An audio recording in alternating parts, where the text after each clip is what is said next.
Hey, so I have $500 to $1,000 to start, but I only have 2 days a week that I can work on this.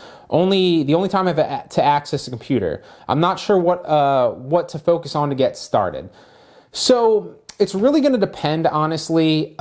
If you're in the course, obviously, then what I'd recommend is going to like the first module. At the very end of the first module, that's going to like basically give you a rundown. I think it's like a 20 to 30-minute video that breaks down like all the different nuances of like, if you like this, then you should go in this direction. If you have this amount of money and this interests you, go in this direction, right? If you only have X amount of time and this amount of money, go in this direction, right? So I've literally broken that down in like a 20, 30-minute video. So definitely recommend checking that out if you haven't already. It's at the bottom of the Start Here module. I don't think it's the last lecture, obviously, but it's like, this a couple up from the last lecture. So check that video out. If you have already checked that video out and you're just asking for clarification in the Facebook group, then what I would say is, typically with that amount of money, I would steer you towards like more scalable, right? So I'd go like either like source mogul and like online arbitrage with software like that, or books, or wholesale, right? So typically, because it sounds like you're newer and you don't have a lot of experience and you're just getting into this, I would rule wholesale out.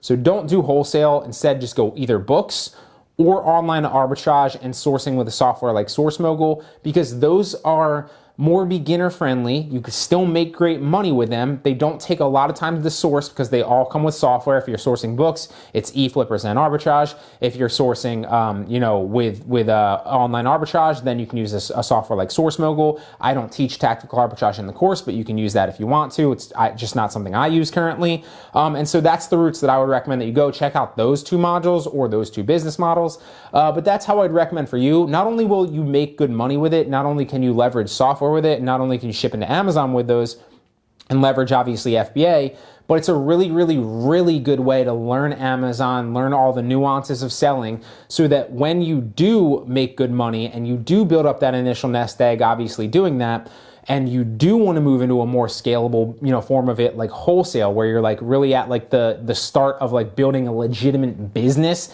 that's going to be like scalable long term, then you'll have all the knowledge ahead of time of the Amazon platform, what sells, what to look for, and all of that stuff, right? That's stuff that like I can teach you like theory wise, but you're only really gonna know by actually doing it, sourcing products and seeing what works on a listing versus what doesn't, okay?